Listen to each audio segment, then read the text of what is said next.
Bienvenue à tous et à toutes pour le premier concept de l'année. Donc le concept, c'est des cycles de conférences que met en place l'association Culture pour démocratiser certaines pratiques, que ce soit paysagères, architecturales ou d'autres domaines. Et ces cycles de conférences seront toute l'année. Et je vais te laisser continuer sur quel concept on va avoir aujourd'hui, Nathan. Alors aujourd'hui, on a la chance de pouvoir accueillir Sohail, qui est juste ici, qui se cache avec son téléphone, qui fait partie de l'agence d'architecture L'Atelier Chat, ainsi que Studio SOC, comme vous pouvez voir, du coup c'est Société d'objets cartographiques. Et voilà, donc aujourd'hui c'est lui qui va nous présenter la conférence, tout ce qui traîne autour de son projet, enfin de ce qu'il crée. Et après, du coup normalement dans une demi-heure environ, si vous avez le temps et envie, vous pouvez venir nous suivre dans l'atelier 4 et on aura une petite expérience interactive tous ensemble. Merci.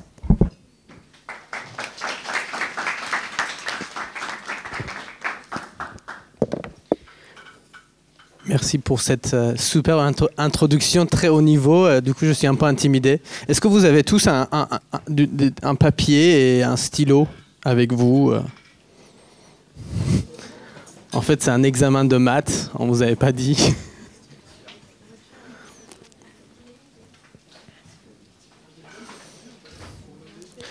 Si vous avez un papier, c'est beaucoup mieux. Mais si vous n'avez pas de papier, vous pouvez noter sur vos téléphones, mais gardez vos réponses pour tout à l'heure.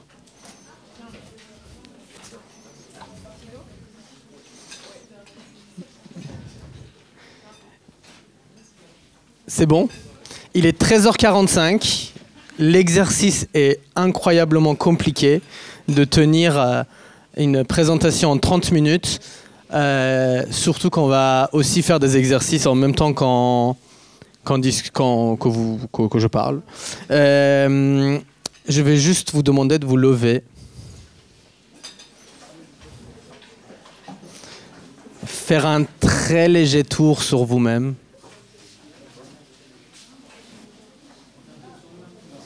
Stop. Entière. Refaire un tour.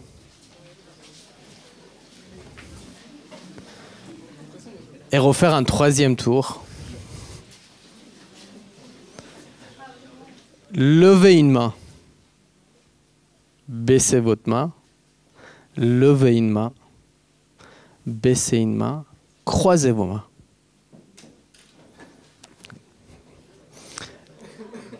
Relâchez vos mains. Croisez vos mains. Relâchez vos mains. Vous vous rappelez quelle main était dessous de quelle main? Oui. Et pourquoi? Et recroisez les mains. Laquelle était dessous, laquelle était dessous? Ça dépend. En fait, on a des espèces d'automatismes. On ne sait pas pourquoi. On a des espèces d'automatismes et qui sont à un moment donné dans nos comportements. Et je pense que petit à petit, il faut quand même, sur plein de sujets, qu'on soit architecte, paysagiste, designer, on doit se poser des questions de quels sont ces automatismes qu'on a hérités et comment il faut qu'on les transforme. C'est une toute petite exercice juste pour méditer d'ici la fin de la journée, savoir pourquoi il y a des automatismes qu'on ne questionne pas. Et ça va aller dans le même sens que ce qu'on va voir là ensemble pendant 30 minutes. Je vais vous demander de vous asseoir. Merci d'avoir participé à cet petit exercice de mise en condition. Vous étiez jusqu'à là en train de déjeuner. Maintenant, je suis heureux de vous avoir en face de moi pour me présenter. Je m'appelle Sohail. Ça s'écrit comme soleil, mais avec un H au lieu du L. Le nom de notre conférence aujourd'hui, qui est une conférence atelier, c'est les pratiques cosmopolitiques. En tout cas, c'est comme ça que nous, on pratique dans notre atelier. Je suis cofondateur d'Atelier Chat et de Studio SOC, Société d'objets cartographiques. Ces deux structures ont été créées après une rencontre qui aura changé le cours de notre vie personnelle et privée. Et cette rencontre, sûrement, c'est la rencontre avec Bruno Latour, que certains d'entre vous connaissent. Ça fait 1 an et 2 ou 3 jours qu'il est parti dans le ciel. dans le ciel. Et c'est très... Je suis toujours aussi ému et il me manque toujours autant. Est-ce que vous pouvez répondre à une question en 30 secondes? Comment et où aimeriez-vous pratiquer votre métier? 30 secondes, top chrono. Comment et où, écrivez, comment et où aimeriez-vous pratiquer votre métier?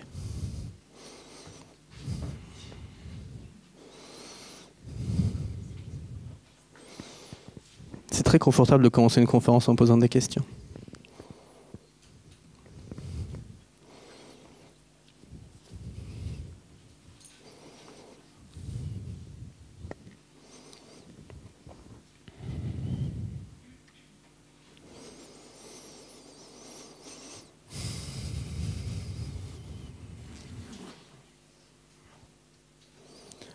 Nathan, tu n'écris rien.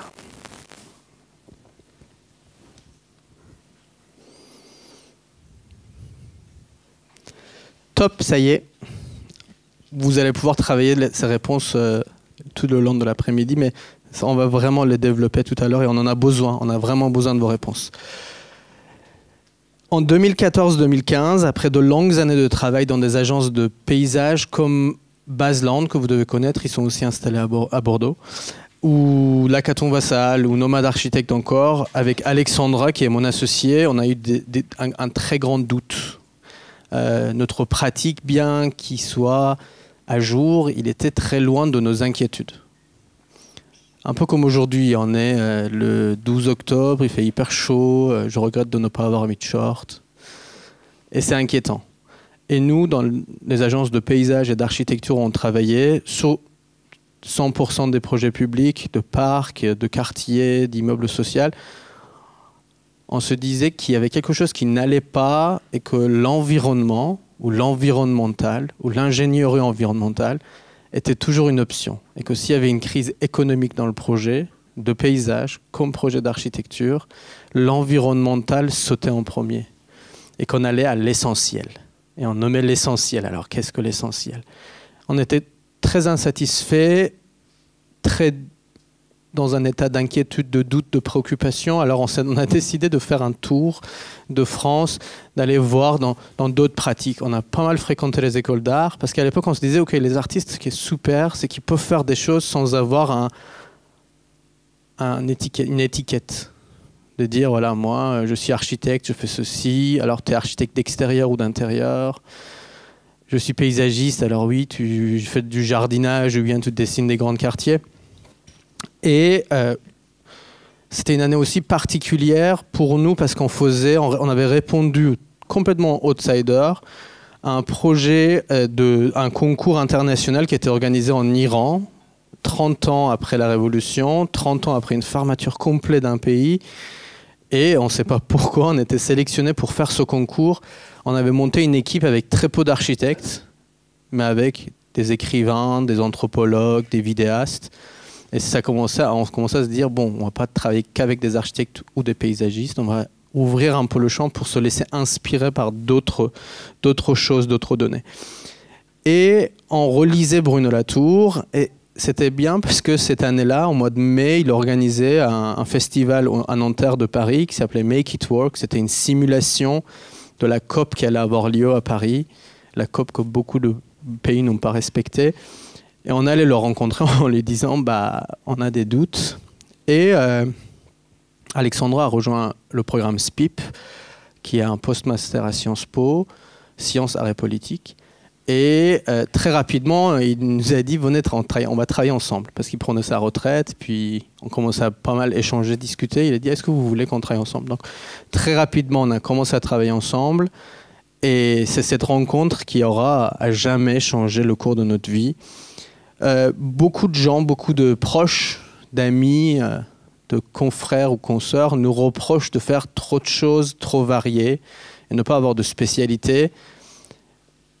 À un moment, ça nous a posé problème, et puis très rapidement, on s'est dit, non, en fait, c'est vraiment tout ce qui nous motive, de faire des choses, de discuter avec un géologue qui est à l'Institut de Globe de Paris le matin, et en fin d'après-midi, travailler avec un plaquiste, c'est très plaisant. il y a un prix à payer, ce prix c'est la précarité.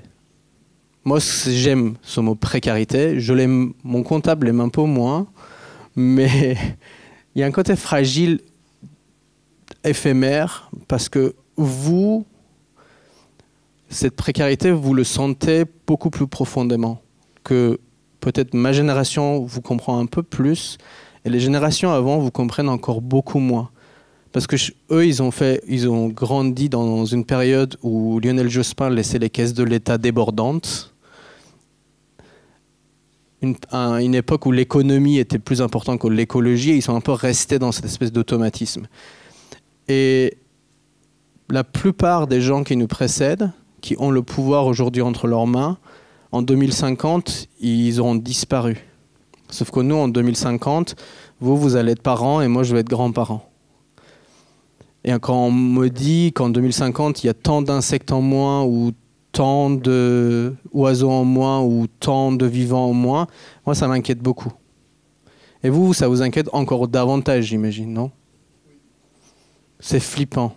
Les questions après. Non, pas d'observation tout de suite. On va parler des dogmes aussi, tout à l'heure. Je vous donne, non moi, mes dogmes. Il y aura vraiment un moment de discussion et je vais juste aller pour ne pas empiéter sur les 30 minutes. Et puis après, on a tout un atelier pour discuter de ça, mais très longuement, ou même avant l'atelier. Donc voilà pourquoi nous avons décidé de fonder Atelier Chat de Studio Soc avec un seul objectif, avec Bruno Latour, se battre pour le maintien des conditions d'habitabilité là où nous agissons. Des conditions d'habitabilité pour humains comme non-humains. Dans les non-humains, on ne place pas que les vivres. Il y a plein de gens qui dépendent du RSA. On le prend comme une entité qui est nécessaire pour les conditions d'habitabilité. Les caisses de retraite, l'assurance maladie, les insectes, les abeilles, c'est les conditions d'habitabilité dignement, pas de survivre. Donc ça, c'est notre but.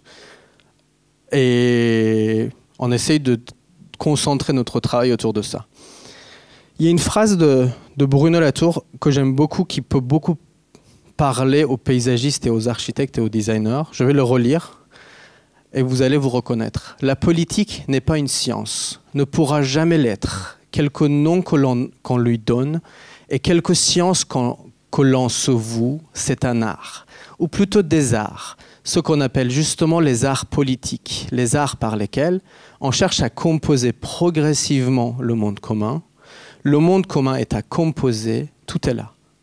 Les arts politiques doivent hésiter, tâtonner, expérimenter, reprendre, toujours recommencer, rafraîchir continuellement leur travail de composition. Chaque sujet de préoccupation, chaque affaire, chaque objet, chaque chose, chaque issue, chaque concernement, il va falloir recommencer. Je pense que à partir du moment où là on parle de tâtonner, expérimenter, c'est vraiment ce qu'on fait au quotidien, qu'on soit à l'école, qu'on soit dans nos ateliers d'architecture, nos agences, avec nos maîtres d'ouvrage, avec nos clients privés. Et ça résume, en tout cas pour nous, on le relie très souvent. Je ne suis pas un militant. Je n'aime pas ce terme. Les militants, je les ai fréquentés. Je suis né en France, mais très rapidement, mes parents, qui étaient militants, ils sont retournés vivre en Iran pour leurs idées, après la Révolution, parce qu'ils croyaient en une révolution qu'ils avaient faite en 1979. Ils croyaient que le pays allait être transformé en université et qu'on allait faire des choses géniales dans ce pays. Sauf que donc moi, j'ai été chiite pratiquante, très musulman. J'ai été éduqué dans une école islamiste, ne pas confondre avec islamique. C'était une école où on lisait beaucoup le Coran. On avait des cours de maths, de physique, de chimie et de Coran. C'était une école, un groupe scolaire où on rentrait dedans quand on avait 7 ans, on sortait quand on avait 25 ans, on allait à l'université. On avait 18 ans, on allait à l'université, mais c'était une espèce de quelque chose d'homogène pour former les polytechniciens de la République islamique. Et donc, j'ai été éduqué par eux et entre mes 11 ans et mes 16 ans, j'ai fréquenté 1 à 2 fois par an ces lieux. Alors non, ce ne sont pas des traces d'habitat vernaculaire, biosourcé et géosourcé. Ce ne sont pas des traces d'habitat inuit. ce sont des traces de guerre. Entre 1980 et 1988, il y a une guerre féroce dans cet endroit-là, et beaucoup de gens ont habité par là au quotidien pour se battre. Aujourd'hui, ils ont balancé de l'eau d'un côté, et puis de l'autre côté, c'est une zone où personne n'y va. Les militants nous amenaient tous les ans, 1 ou 2 fois par an ici, pour nous rappeler à quel point il y avait des ennemis et qu'il y avait les Américains, les méchants, les gentils. Et c'est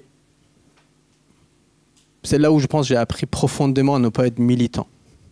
Parce que je pense qu'on ne peut pas vouloir être militant ou militer, parce que ça veut dire qu'il y a une vérité solide, stable, et que ce vérité, on ne peut pas le remettre en question. Parce que les autres militants vont vous dire « Non mais attends, il y a des dogmes, on s'est battu pour cela, pour ceci. » Je préfère être activiste, agir. J'essaye, en tout cas, j'essaye tous les jours d'être activiste. J'aime bien ajouter un R, dire je suis activiste. Parce que les Anglais utilisent un peu ce terme parce que les artistes, activistes, ils s'appellent activistes. Mais moi, je trouve ça cool aussi qu'on soit des architectes activistes. Parce qu'en fait, on essaye d'agir. Et quand on essaye d'agir, on essaye de se poser aussi des questions et de remettre en question nos automatismes et aussi se mettre à jour par rapport aux enjeux de l'époque. Tom a regardé sa montre. Par rapport à la première question que je vous ai posée, on va travailler cet après-midi sur ce sujet-là. Qui ou quoi pourrait empêcher votre pratique ? Est-ce que vous voulez prendre 30 secondes pour faire une liste comme une liste de courses ? Mais c'est par rapport à la phrase que vous avez marquée tout à l'heure. Par rapport à votre idéal, j'aimerais pratiquer là et de cette manière-là. Et quels sont ceux, êtres humains, ou choses, lois, décrets, qui m'empêcheraient de pratiquer comme j'aimerais bien pratiquer ?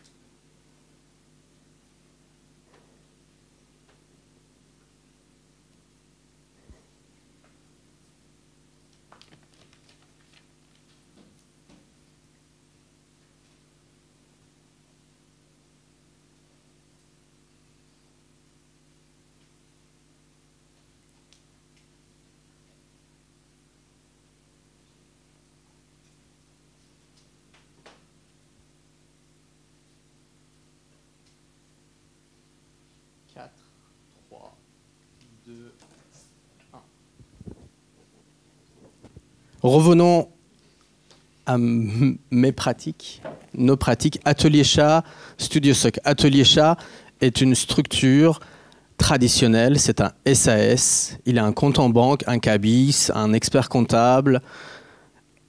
Et tout au contraire, Soc, on l'a voulu comme une porte d'attache, comme une sorte d'île flottante qui pourrait se glisser n'importe où, hors radar, pour mener des enquêtes, pour ne pas être confronté à ce que Atelier Chat pourrait être confronté, répondre à des appels d'offres.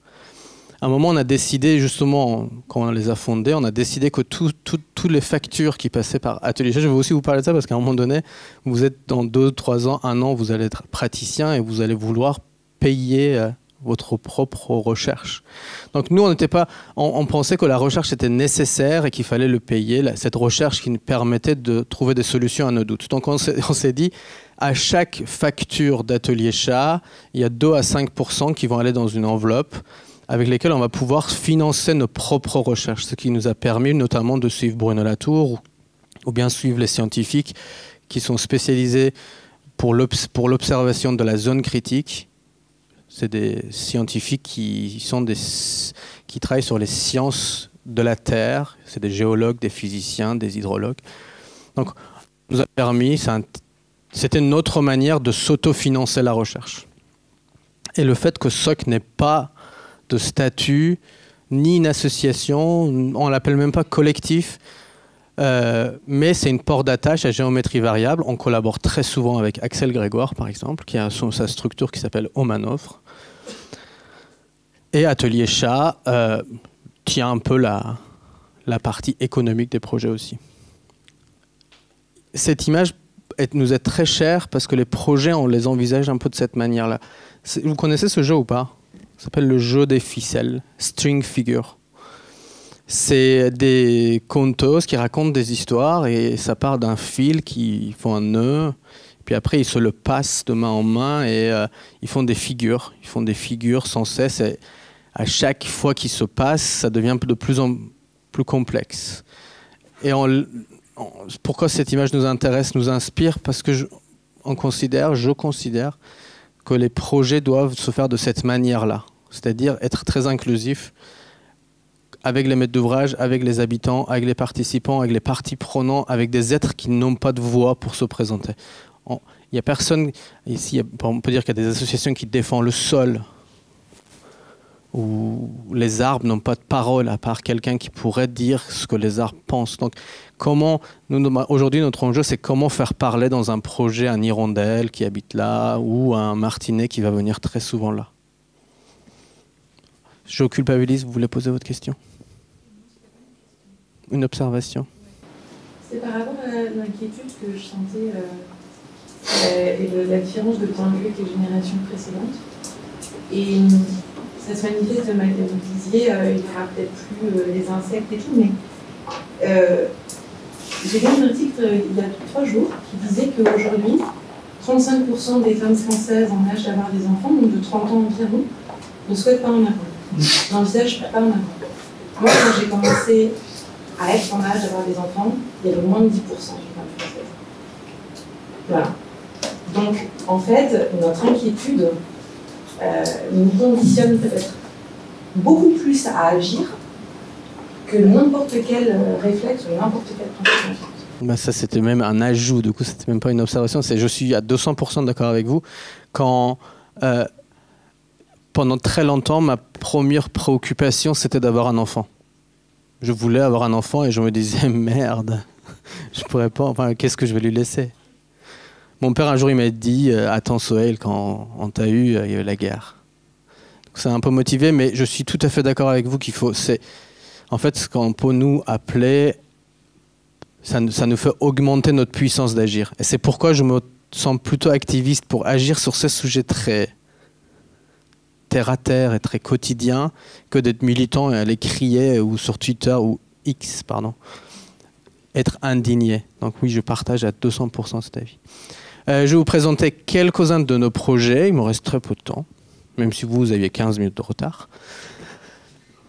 Pour vous montrer à quel point on fait des choses très variées et à quel point ça peut faire flipper des gens, notamment des maîtres d'ouvrage. On a pris une décision avec Alexandra l'année dernière, en juin dernier, de ne plus répondre à 2 poids 2 mesures parce que parfois Atelier Chat pouvait répondre de manière un peu plus calme, un peu plus pépère à des projets pour gagner sa vie, et parce que ça faisait des choses qui peuvent être dérangeants ou déranger notamment les politiciens ou les maîtres d'ouvrage qui aimeraient bien que les concertations ne soient pas vraiment des concertations mais des consultations où on fait avaler un projet à des habitants. Donc on a pris la décision d'être cohérent à 100%, ce qui est très étonnant. Ça fait 1 an qu'on répond de manière cohérente sur les 2 structures. Moi, je pensais qu'on n'allait même pas être sélectionné pour répondre à des appels d'offres. Et bien, si, on a été sélectionné. On a collectionné des 2e places toute l'année, parce qu'après, on ne connaît pas trop. Mais des fois, ça a marché. Et voilà. Ça, c'est un projet. Je vous disais, en 2014-2015, on faisait un projet. C'était peut-être le premier projet où on a eu un peu plus d'appétence pour. Ça nous a donné appétence. C'est un nouveau mot que j'ai appris, du coup, j'essaie de l'utiliser. Pour travailler avec des groupements un peu plus complexes que avoir, vous, paysagistes et architectes, vous savez que quand on répond à un appel d'offres, il faut avoir un ingénieur hydraulique, un ingénieur infrastructure, structure économique, un expert arboricole. Ça, c'est des structures des compositions classiques que les appels d'offres vous demandent, mais on ne vous demande jamais d'aller vous associer avec un vidéaste sur un projet de construction de logement, par exemple. C'est pas marqué. Cette compétence n'est pas exigée, vous pouvez le proposer. Là, sur ce projet qui était à Shiraz, où c'est la ville où vous avez peut-être entendu parler de Persépolis, c'est très très important pour les Iraniens, c'est là où les Hachémides ont fondé l'Empire perse. Et il y avait un site de 10 hectares qui se libérait en plein cœur de ville. Et il y avait un immense mall. Je ne sais pas si vous voyez ce que c'est. C'est des gros supermarchés qui étaient prévus. Et nous, et le rendu, c'était 6 panneaux. De 6 panneaux A0. Et nous, on a répondu avec un seul panneau. Mais c'était les 6 panneaux. Enfin, j'ai réussi à avoir le téléphone de celui qui allait arranger la salle quand le jury allait passer. Et je lui ai dit, est-ce que nos panneaux, vous pouvez les coller les unes aux autres quand vous les présentez? Et on a décidé de faire une carte de ce territoire, une carte assez géante. Donc vous imaginez qu'il y a 3 à 0 par 3 à 0. C'était assez immense. Et on est parti avec un groupe d'étudiants, avec une anthropologue, une vidéaste, un écrivain, sur le terrain pendant près d'1 an, à des allers-retours constantes, pour refaire, c'était bien avant Terraforma, que certains d'entre vous connaissent, de faire un projet à partir du terrain. Donc celui-ci, on l'a gagné, et puis quand on gagnait, quand on a dit que vous aviez gagné, on a dit qu'en fait, nous, on est très contents de s'arrêter là. En fait, tous les gens qui nous ont suivis pourront beaucoup mieux le suivre, mais ça nous a vraiment, je pense, ce projet Shiraz nous a structuré. Un autre projet qu'on menait en même temps, c'était d'aller dans des gégé-condus, ça s'appelle Posé par l'oiseau. C'est des bidonvilles qui sont à Istanbul. C'est des familles, l'exode rural turc a fait que les gens ont intégré des endroits à Istanbul, dans les grandes villes, mais ils ont intégré des endroits qui ressemblaient en miniature à leur campagne, à leur village.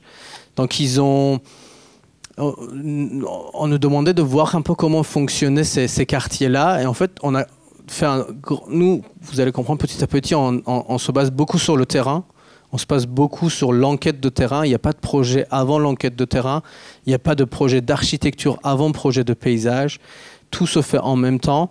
Et par exemple, regardez ces 2 images. On peut les voir comme ça. On peut dire, oh là là, mais c'est rien. En fait, quand on les dessine, on dirait un projet dessiné par Oma. C'est un projet de superposition des petits dispositifs. Il y a beaucoup d'intentions sur des filtres qui vont de l'espace public à l'espace privé. Et on essaye de toujours de se dire, il faut absolument que... On fait par exemple, aujourd'hui, on fait des projets enquête, des bâtiments enquête, des cartes enquête, des master plans enquête. On associe toujours ce qu'on fait à une enquête. Un autre projet sur lequel on peut travailler, par exemple, là, c'était une exposition à ZKM qui était organisée par le philosophe Bruno Latour, où il nous demandait de montrer un observatoire de la zone critique. Je vais revenir tout à l'heure beaucoup plus en détail. Mais vous avez vu, d'un master plan, on est passé à un projet d'enquête de terrain sur un bidonville. Là, on va aller dans un centre d'art. Et à chaque fois, il est question d'architecture et de paysage, ou d'architecture de paysage. Ça, c'est un autre projet qu'on va développer tout à l'heure beaucoup plus en détail. C'est les nouveaux cahiers de doléances. C'est Bruno Latour qui a fait appel à nous, juste après la sortie de Livre ou Atterrir, en disant « J'aimerais bien partir à travers la France pour écrire les cahiers de doléances. Comment on fait ?» Et ce projet, on le suit depuis 2016. Petit à petit, il y a un consortium qui s'est monté autour de Bruno et nous. Et il y a tout un processus, des protocoles qui sont nés pour pouvoir écrire les nouveaux cahiers de doléances. Un autre projet qu'on mène à SOC, c'est la question de la cartographie. La question de la cartographie, comme on parlait tout à l'heure avec Nathan, juste avant d'arriver, pour nous, la cartographie, c'est un outil de travail. On se rend compte que les images aériennes ou les cartes IGN classiques ne montrent pas tout et ne montrent pas la crise climatique. Donc on s'est dit, ça a commencé par Alexandra, et puis après avec Frédéric Aituati, et puis après avec Axel Grégoire. On se pose toujours cette question de dire il faudrait inventer des nouveaux cartographies qui permettent de nouvelles enquêtes, mais qui vont dans le sens de nouveaux régimes climatiques. Donc Terraforma est né de là, et c'est maintenant un outil de travail pour nous et pour quelques personnes. Par exemple, là, Terraforma, il est appliqué dans le cadre de Biennale d'architecture et de paysage à Versailles, où on va réunir BRGM, qui est un institut de recherche lié à l'État, l'Institut de Globe,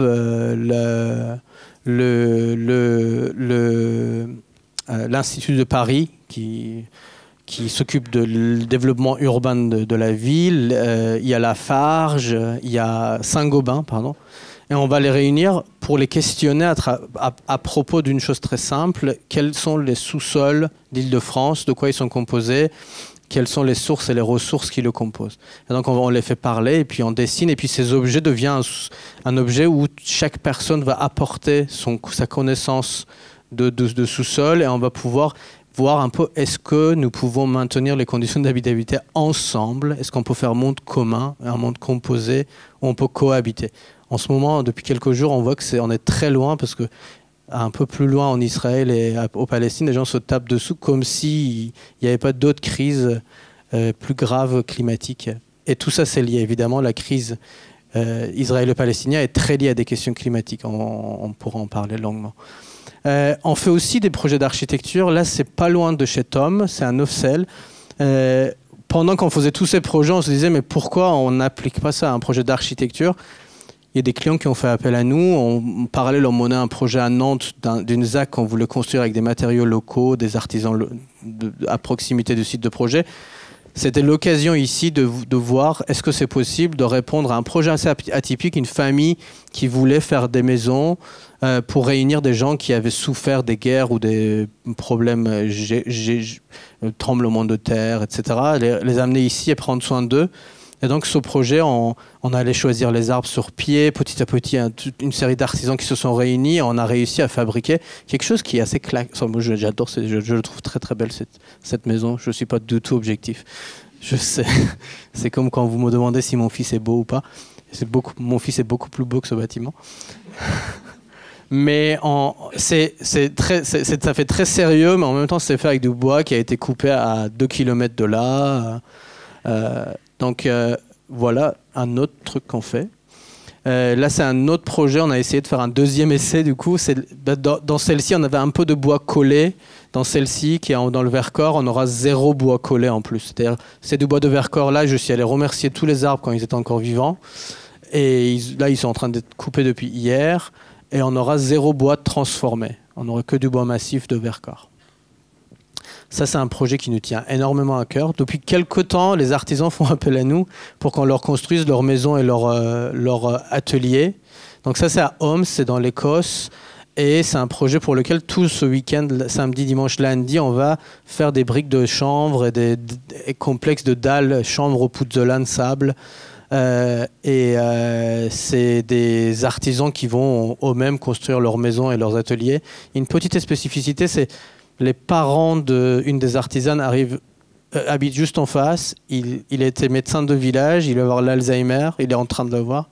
Et donc la maison elle est conçue pour pouvoir être compatible en plus il y a l'activité de ce couple d'artisans, mais en même temps il est compatible à quelqu'un qui peut vivre dans l'Alzheimer.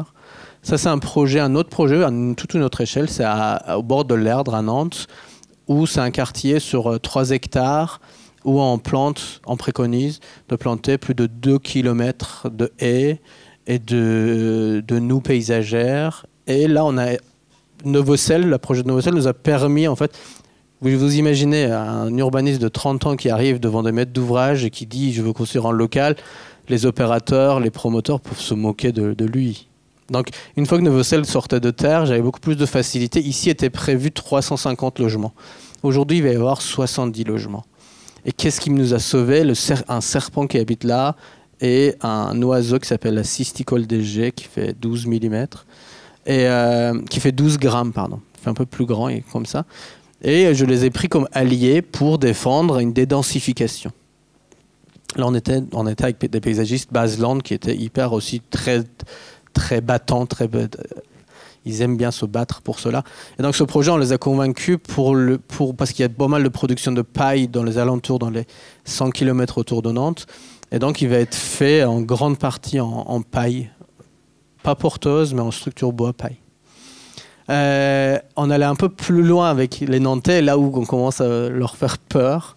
On leur a dit, en fait, vous voulez maintenant aller urbaniser un peu plus loin, mais il y a plein de chênes qui sont sur ce terrain et d'autres arbres. Donc venez, on va mandater un expert arboricole pour reconnaître toutes les arbres. Et l'expert arboricole, qui était aussi forestier, très très passionnant, il nous a dit, il y a tel arbre, il est à temps 0 de sa vie, d'autres qui sont à temps 2, temps 3, ils peuvent aller jusqu'à temps 4. Et autour de chaque arbre, on a tracé un espace qu'on appelle une zone non edificandi. Et on a dit aux aménageurs, chaque aménageur, plus ils vendent de surface de plancher, plus ils gagnent sa vie. Alors vous imaginez qu'une fois qu'on les a convaincus de dédensifier, la deuxième fois, ils sont moins facilement convaincables. Je ne sais pas comment on dit en français. Donc là, on a essayé de dire jusqu'à l'architecture qu'on nous montre, qu'on m'avait appris à l'école, c'était ce trait, il allait chez des gens. Le soleil chez des gens, traversant, etc. Et on s'est dit ici, non, en fait, le trait, il va bien évidemment chez des gens, mais il faut aussi qu'il aille aux arbres, parce que on aime beaucoup travailler avec les experts arboricoles ou des spécialistes en insectes sur nos projets. Ils me disaient en fait que chaque arbre que tu déplaces une population et un arbre, tu peux le représenter par une sorte de nuage, en fait, de choses, d'humidité, d'insectes, d'oiseaux, etc. Donc, on les a amenés sur cette idée de dire il faut maintenant définir des zones non aedificandi. Ils ont eu très très peur. Mais après, ça a marché. Une autre question que je vais vous poser, là je vais vous donner, juste l'ayant en tête, qui ou quoi pourrait soutenir votre pratique. Tout à l'heure on a parlé de votre pratique, où est-ce que vous aimeriez le pratiquer. Après on a dit qui le menace. Les gens qui menacent votre pratique, ce sont vos ennemis, ou vos obstacles, ou vos adversaires. Et puis à un moment, il faut aussi se parler de ceux avec qui vous pouvez vous allier. Par exemple, moi, je m'étais allié à un serpent, ou un oiseau, cisticole des gens, ou un paysagiste. Et ça, c'est très important de reconnaître, repérer, pister ses alliés et ses ennemis. J'ai débordé que de 3 minutes, mais j'ai bientôt fini. Maintenant, je vais vous faire un diaporama très sympa. Ça, c'est une image de l'exposition. Ça, c'est une autre manière de montrer un paysage. On montre un bassin versant qu'à partir de ce que les instruments, que les scientifiques des sciences de la Terre, hydrologues, géologues, géophysiciens, etc., ont installé sur ce bassin versant montrent. Donc, on ne montre pas des arbres, et de la topo et des pierres. Si on fait une maquette, on allait récupérer de la pierre dans la rivière qui était dans ce bassin versant, pour faire la maquette un peu plus traditionnelle juste à l'entrée de l'exposition. Et par contre, après, on a évidé tout ce qui était littéralement paysage et on a gardé tout ce que les instruments montraient. Donc, quelque part, on a fait rentrer un bassin versant dans le musée. Et puis après, on a essayé de voir, par exemple, c'est trop drôle parce que du coup, être architecte, ça vous permet d'aller très loin. Là, on a fait entendre à un compositeur les données de quelqu'un qui a inventé une machine qui s'appelle le Riverlab, qui fait des prélèvements toutes les 10 secondes de l'eau qui passe dans une rivière. Donc ça a énormément de data qui sort, la quantité de chlore, de sodium, de tous les composants. Et j'ai fait parler, avec Alexandra, on a fait parler le scientifique avec un compositeur, et ça a donné ça. Est-ce qu'on entend ?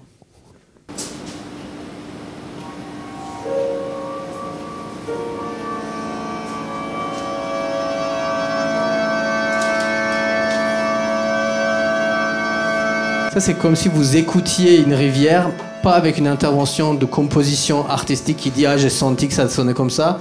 C'est d'attribuer à la quantité de calcium un instrument plus une note, aux courses de soleil, un instrument plus une note, et juste les juxtaposer, les superposer. Ça donne ça. Et ça, c'est sur la période de 12 juillet jusqu'à 21 juillet 2015.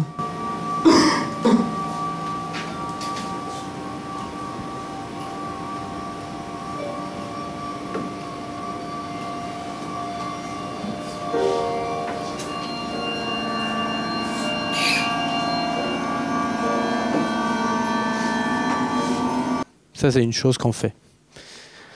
Puis après, par exemple, on demande très souvent, nous, on regarde des sites, et puis après, on demande à des artistes de nous accompagner pour amener.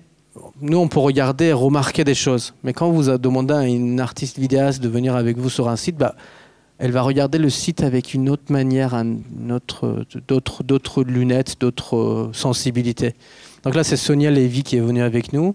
Et le même site, le bassin versant qui était représenté à travers les instruments, on a fait 9 courts-métrages pour montrer ce bassin versant. Et ça a donné lieu à ces images. Là, vous avez un instrument qui coûte 1 million d'euros, qui regarde tout le temps la gravité. Ils se sont rendus compte que la gravité avait une influence sur la nappe phréatique, la gravité du sol. C'est un graviomètre. Là, vous avez déjà, à Bordeaux, vous avez ces sables rouges qui arrivent de temps en temps, qui couvrent les voitures. Vous avez ça. En fait, en discutant avec Marie-Claire Pierret, qui est dans l'image tout en haut, elle nous a dit que le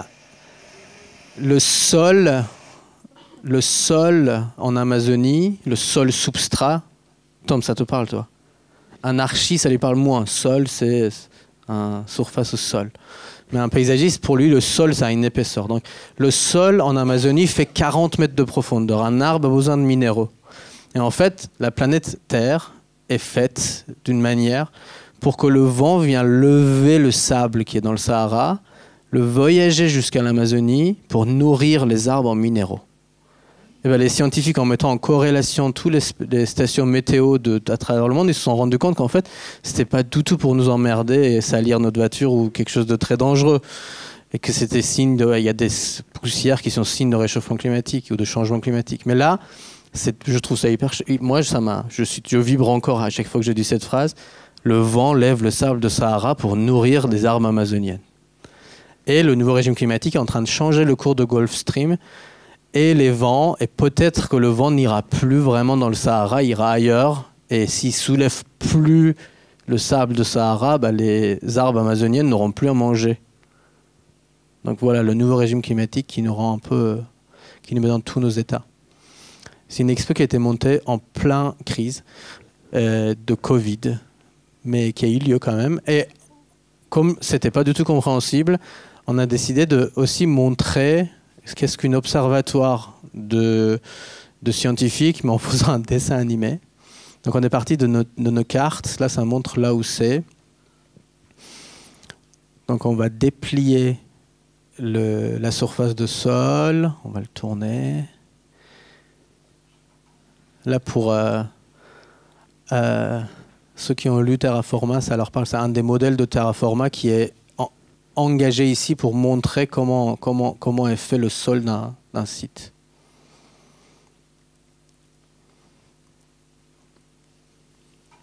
Ça, c'est des géologues qui ont des géophones qui les étalent sur le sol et ils tapent tous les 50 cm pour voir de quoi est composé le sous-sol proche. Parce qu'on sait très bien, les industries pétrolières savent très bien qu'est-ce qu'il y a dans le sous-sol profond, mais c'est très peu développé ce qui se passe dans le sol proche qui nous fait vivre. Et du coup, c'était très sympa de travailler avec un designer du coup, qui nous a aidés pour animer nos images. Et là, c'est des relevés d'eau. Là, c'est accéléré. Le vrai court-métrage dure 15 minutes. Donc là, c'est toutes les stations qui ont été représentées au ZKM. Là, c'est la pluie qui tombe, qui va tomber. En fait, par exemple, pour eux, c'est intéressant de prélever le goutte d'eau qui tombe du ciel. Ils le prélèvent. Et puis, le goutte d'eau qui tombe sur une feuille et qui traverse, ils le prélèvent aussi pour voir comment ça se fait que, par exemple, les épicéas acidifient l'eau de la pluie. Et puis après, l'eau qui tombe sous les arbres. Et en fait, ils vont beaucoup pister autour de l'eau pour voir comment évolue l'environnement. Et ça, c'est le fameux géophone à 1 million d'euros. Du coup, on s'est mis aussi à faire des bandes dessinées, enfin des dessins animés surtout. Pour expliquer, là, celui-ci, il est en train d'être sonifié, c'est-à-dire il y a des personnes qui vont parler au lieu de moi, beaucoup plus joli et beaucoup plus structuré. On va en train de travailler sur le texte qui va...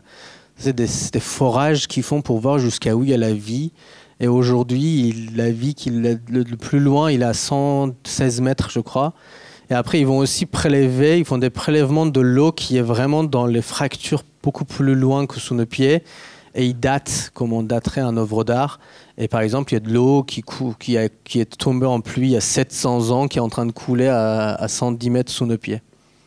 Et qui va dans quelques heures aller ici, dans le citerne qui qui récupère les sources de ce petit bassin versant pour nourrir les familles qui habitent dans ce village.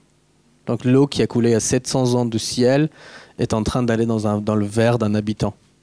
Ça, c'est le River Lab, c'est ces données-là qui ont été sonifiées. Voilà. Et cette exposition finissait avec la boussole qu'on va expérimenter tout à l'heure. C'est un dispositif, en fait, quand on travaille avec Bruno, on s'est dit que si on veut faire décrire et écrire les nouveaux cahiers de doléances et prendre en compte toutes ces données scientifiques, il faudrait des outils, des objets spatials, architecturaux. Et la boussole est née après un long séminaire qu'on avait organisé en cachette avec Bruno.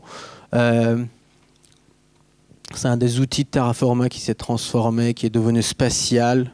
On va pouvoir en goûter tout à l'heure un tout petit peu, si vous avez bien répondu à vos questions. Et puis après, de cette boussole, naît... là, il y a Loïc et Maëlys qui sont là, qui ont été participantes. Et puis on ça leur a tellement plu qu'ils se sont dit on va en organiser un chez nous.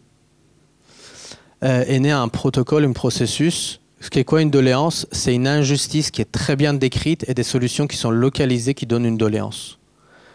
Quand vous dites, voilà, moi je voudrais pratiquer là de cette manière-là et cela il m'empêche et cela il me soutient, une doléance serait de dire je vais réunir quelques ennemis et beaucoup d'alliés pour leur dire j'ai besoin d'une institution qui me soutient dans la pratique comme je l'ai envie. La suite, c'est pour l'atelier de tout à l'heure. Et merci beaucoup de m'avoir écouté.